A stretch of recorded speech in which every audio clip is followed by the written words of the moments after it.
The silence that broke him, no one noticed the day he started disappearing. He was still walking, still breathing, still replying with a Faust on fine. But inside, something had begun to collapse quietly, like a building falling inward, without dust, without noise, without witnesses. Unbreakable, the world never noticed the moment he crossed the line. There was no celebration, no announcement, no proof for anyone to believe. But inside his mind, the war was over, not because life became easy, but because nothing inside him was fragile anymore. He stopped reacting. Insults sounded distant. Doubt felt familiar but powerless. Failure no longer threatened his identity. Why? Because his identity was no longer built on outcomes. It was built on endurance. He no longer chased validation. Applause was optional. Recognition was irrelevant. Approval had no authority. He knew who he was, and that certainty was unshakable. The pain didn't disappear, it transformed. It became calm, controlled, useful. Pain was no longer something to escape. It was something he carried with discipline. Like fear under control, people eventually noticed the results. They always do. But by then, it was too late to question him, too late to doubt him, too late to define him, because he had already defined himself, alone in silence when no one was watching. Some tried to reconnect. Some tried to understand. He didn't explain, not out of arrogance, but out of peace. You don't explain strength to those who never saw your weakness. He became selective with his energy, focused with his time, ruthless with his standards. Because an unbreakable mind doesn't waste itself on distractions disguised as opportunities. The truth became permanent. He didn't win because he was special. He won because he refused to quit when quitting felt reasonable. That was it. No magic, no luck, no shortcuts. Just relentless commitment to becoming better when no one was clapping. And this is the lesson he never spoke out loud. The strongest minds on loud. They don't announce their pain. They don't beg to be seen. They build quietly. They rise privately. And when they stand, they don't need permission. If you're still struggling, good. It means you're still in the process. If you feel invisible, perfect. That's where unbreakable minds are fogged. Because silent pain doesn't destroy everyone. For some, it creates something the world can't control. Unbreakable minds. His name didn't matter anymore.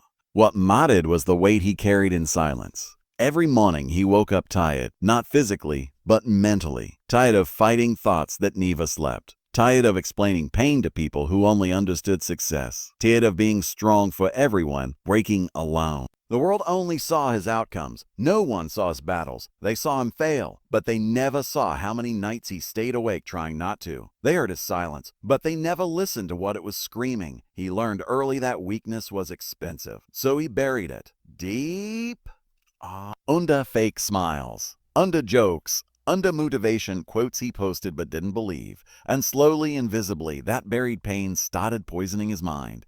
He used to believe effort was enough. If I try harder, things will change. If I stay patient, life will reward me. If I stay kind, people will understand. But life didn't reward him. It tested him. Again and again and again. Every time he stood up, something pushed him back down. Not dramatically, not loudly, just enough to remind him of his place. Failure became familiar, rejection became routine, disappointment became expected, and the most dangerous thought entered his mind one night quietly. Maybe I'm just not enough. That thought didn't scream, it whispered, more deadly than screams. He stopped sharing dreams because people laughed. He stopped trusting because promises broke. He stopped hoping because hope hurt the most when it died. People thought he was calm, but calm was just exhaustion wearing a mask. Inside his mind, wars were being fought daily, and he was losing territory with every doubt. Some nights he sat alone staring into nothing, wondering how someone could feel so heavy while existing so lightly in the world. No one would notice if I disappeared, he thought, and that scared him. Not because it wasn't true, but because it felt true. Pain changes people. Not always into monsters, sometimes into shadows. He became a shadow of who he once was. Less talkative, more observant, less reactive, more distant, less emotional, more numb. Numbness became his protection because feeling hurt too much. But here's what no one tells you. When the mind is pushed to its darkest edge, it doesn't always break. Sometimes it sharpens. Every insult he swallowed, every failure he absorbed, every tear he hid, they didn't disappear. They settled like pressure building under stone. And deep inside him, Beneath the doubt, beneath the fear, beneath the exhaustion, something was still alive, quiet, angry, unfinished. A question began forming in his mind, slowly but dangerously. What if I stopped trying to be understood, start becoming unstoppable? He didn't know it yet. But this was the moment his mind stopped begging the world for mercy and started preparing for war. The war inside the mind of pain doesn't knock before entering. One day, he realized he wasn't afraid of failing anymore. He was afraid of staying the same. That scared him more. Because failure hurts once, but regret hurts every day, he began noticing something strange. The same thoughts that once broke him were now waking him up, not with hope, not with excitement, but with anger. A quiet, controlled anger, the kind that doesn't scream, the kind that sharpens focus. He stopped asking, "Why me?" and started asking, "How far can I go if I stop quitting on myself?" That question changed everything. For the first time, he accepted a brutal truth. No one was coming to save him. No explanation would be given. No apology would arrive. No miracle would knock on his door. And strangely, that realization didn't crush him, it freed him. Because if no one was coming, then everything depended on him. He began fighting his mind, not dramatically, not overnight, but in small, ugly, lonely ways. Waking up when he wanted to stay in bed. Working when motivation was dead. Moving forward when confidence was nowhere to be found. Discipline replaced motivation. Consistency replaced excitement. And pain? Pain became his teacher. His mind resisted at first. You're tired. You've already failed too many times. People like you don't win. Those thoughts came daily. But now, he didn't argue with them. He worked anyway. That's when something powerful happened. The voice of doubt started losing authority, not because it disappeared, but because it was no longer in control. He learned this truth the hard way. You don't silence negative thoughts by fighting them. You silence them by outworking them. Days turned into weeks, weeks into months. Progress was invisible, but change was happening deep inside. His posture changed. His eyes changed. His silence changed. People noticed. They didn't know why, but they felt it. Something about him felt heavier, grounded, unshakable. But growth isn't a straight line. One night, exhaustion hit harder than ever. He questioned everything again. Is this even worth it? Oh, what if I still lose? What if I become nothing after all this pain? That night, he almost broke. Almost. Then he remembered something crucial. The old version of him would have quit right there. And that thought disgusted him. Not the pain, the weakness. He stood up, looked into the mirror, and for the first time spoke to himself without mercy. No one is coming. No one cares. So become someone who doesn't need permission to rise. That was the moment his mind stopped negotiating and started commanding. He wasn't healed. He wasn't confident. He wasn't successful, but he was no longer fragile. And that made him dangerous, because a man who has survived his own mind is no longer afraid of the world. A built in the dark of growth didn't announce itself. There was no applause, no sudden success, no moment where the world finally said, "We see you now." But something inside him had shifted.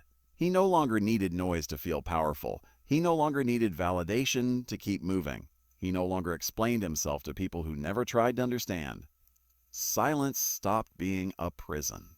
It became his weapon. He learned to move quietly. While others talked about dreams, he built habits. While others waited for motivation, he relied on discipline. While others complained about life, he studied himself. Every weakness became a lesson. Every mistake became data. Every failure became fuel. The same pain that once broke his focus now sharpened it. People began misreading him. They thought he was cold. They thought he was distant. They thought he had changed. They were right, but not in the way they imagined. He didn't change because life became easy. He changed because he stopped letting pain control him. There were days when loneliness hit hard. Not the loud kind, the quiet kind that sits beside you and asks uncomfortable questions. Is this worth it? Why are you doing this alone? We'll celebrate with you if you win. He answered none of them. He kept working. He understood something most people never do. Loneliness is the price of self-mastery. You either pay it early or you pay it later with regret. So he paid it willingly. His mind became structured. Mornings were for discipline. Nights were for reflection. Pain was no longer an enemy. It was a signal. If something hurt, it meant growth was happening. If something scared him, it meant he was close to the edge of his potential. He stopped consuming motivation. He became it. Not on social media, not in words, but in behavior. Consistency replaced emotion. Action replaced excuses. Standards replaced comfort. Some people drifted away. He let them, not out of ego, but out of clarity. You can't build an unbreakable mind while carrying the weight of people who drain you. Late one night, he realized something powerful. He no longer feared breaking, because he had already been broken and survived. What he feared now was staying small, and that fear pushed him harder than any insult ever could.